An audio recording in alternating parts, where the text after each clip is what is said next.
Nako ho, napakarami ang nagulat sa balita na ito. Digong Duterte, ibabalik na, iuuwi na sa Pilipinas ni Sara Maulustay Duterte. At mismo, ibabalik diyan ho sa Davao. Alright, welcome back to my YouTube channel. I'm Andy's Vlog. Mga kaibigan, ibabahagi ko po sa inyo ito. Mainit-init pa.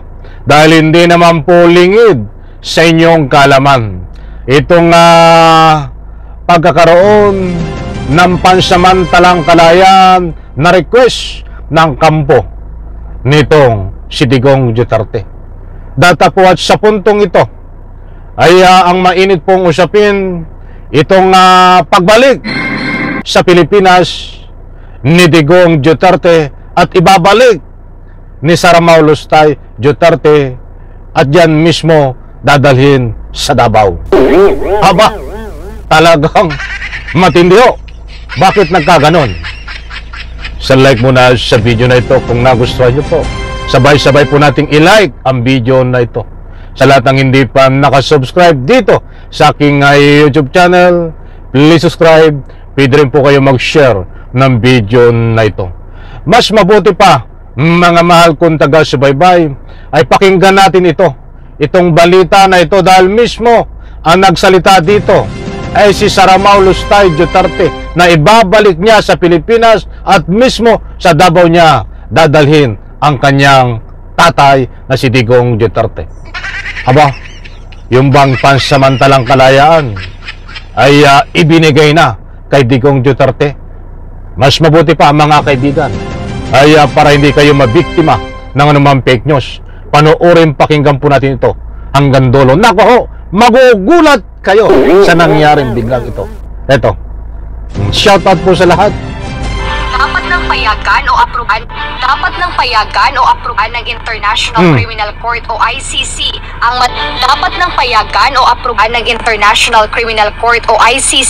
ang matagal ng request na interim release o pansamantalang paglaya ni dating Pangulong Rodrigo Duterte. Ito ang muling binigyang diin ni Vice President Sara Duterte nang kumustahin ang lagay ng kanyang ama sa ICC detention facility. Paliwanag ng pangalawang Pangulo na para sa humanitarian purpose ay dapat ibinigay na ito sa 8 years old na dating Pangulo ng Pilipinas. Kaugnay nito, nais pa rin ng pamilya Duterte na sa bansa maiuwi si FPRRD kung tatanggapin ng gobyerno at kung payagan na ng ICC. Kung ako, Davao City talaga.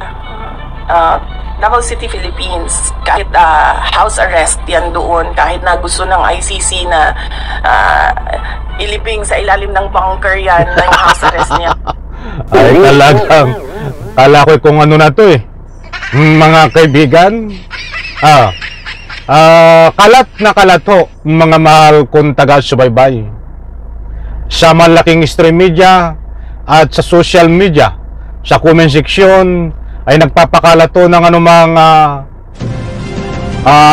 uuwi na si Digong Duterte at iuwi na sa Pilipinas nitong si Sara Maulustay at dadalhin ho diyan sa Davao dahil nagranda ho, pinagbigyan ang pansamantalang kalayaan.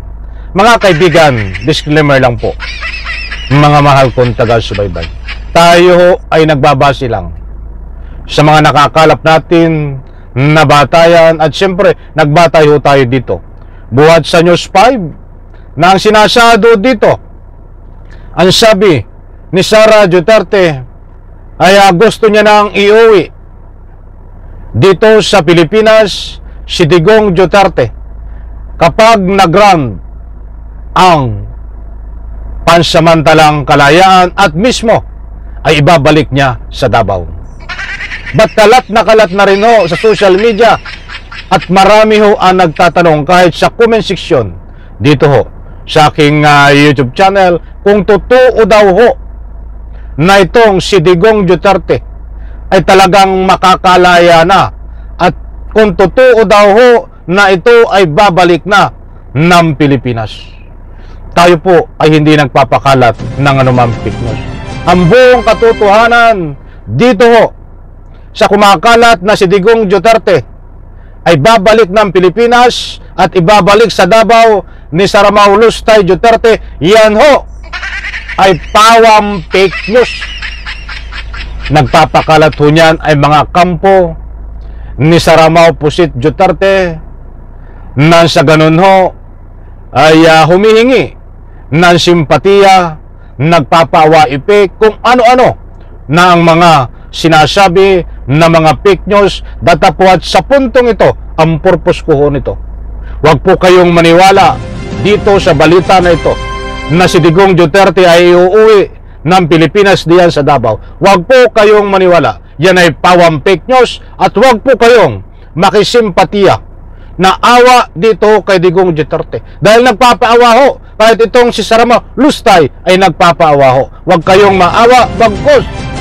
Ipagdasal po natin itong si Digong Duterte na humaba pa ang buhay para nang sa ganon makita natin na kahit matanda na ay nagdurusa sa loob ng kulungan. Di po ba? Kasi kapag ito ay nadido, ay hindi na ito maghihirap. Kailangan makita ho ito na naghihirap sa kulungan. Kahit ang ganon, kahit ganong ang kanyang edad na. Oh, di po ba mga kaibigan, in reaction? Ituloy po natin. Nako, eto. I think mas makabuti pa nga kung ibigay na lang yung interim release na yan because we can encourage him to cooperate sa mangyayari na trial kung meron man or mangyayari na hearings kung meron man. And you know, mahalaga sa amin yung word of honor namin, no, sa pamilya. So kung sinabi namin na papaniguraduhin namin na lahat ng hearing na sinabi ng ICC na umattend siya, papaniguraduhin namin na nandun siya at nag-attend siya. Samantala kinumpirma na Ang tawa ko doon, sabi ni Sara Duterte, ang importante sa kanila ay word of honor. Basta't sinabi daw nila ay siguradong gagawin, anak ng katakot-takot. Lokuhin mo ang iyong tagasunod, lokuhin mo ang iyong sarili. Maniniwala sa iyong tagasunod dahil matagal mo na nabudo din Mayroon daw silang word of honor at sigurado daw na a-attend sa hearing kung anumang hearing ang gagawin. Kaya't siya ho ay nagpapaawa na kailangang maibigay na kay Digong Duterte ang pansamantalang kalayaan. Ang masasabi ko lang ho, wag na ho tayong magpabula, wag na tayong magpadiktad dito sa pamagitan ng kanyang mga pangako na pambubudol na ito ho ay isang drama, mga kaibigan. Ano pa ang mangyayari ho dito, mga kaibigan? Pag ito ho, yung mga sinasabi niya, nitong si Saramao Lustay na kailangang iuwi na dito ho sa Davao, kailangang iuwi na sa Pilipinas at kailangang palayain. Ito ho ay imahinasyon at nangangarap ho ng gising. Wala akong problema, mga mahal kong taga-subaybay, kung ito ho ay mapapalaya basta legal na proseso. But dito gusto ko lang linawin, wala pong ganon na ika nga po ay mapapalaya na katulad ng pinapakalat ho ng kampo ni Sara Duterte na iuwi na sa Pilipinas dahil nakalaya na ho, pinagbigyan ng ICC ang pansamantalang kalayaan. Wala pong katotohanan yan. Yan ho ay pawang fake news na pinapakalat ng kampo ni Saramao Lustay Duterte. Alam ko, mga kaibigan, nakuha nyo ang gusto kong ipunto. Datapwat sa puntong ito, hindi po tayo nagpapakalat ng anumang fake news. Maliwanag po sa balita na yan na ang sabi ni Sara Duterte ay uuwi niya sa Pilipinas at dadalhin sa Davao sa pamamagitan ng house arrest. Yan ho ay pawang imahinasyon lamang niya, mga kaibigan. Pawang guni-guni ni Sara Duterte. Wala pong katotohanan yan, mga kaibigan, na nabigyan na ng pansamantalang kalayaan si Digong Duterte. Ngayon po, hanggang ngayon, nandiyan po sa loob ng kulungan sa Dahig, Netherlands. Sa like ko sa video na ito, maraming salamat. Pagpalain po tayo lahat. Bye-bye. Palakpakan.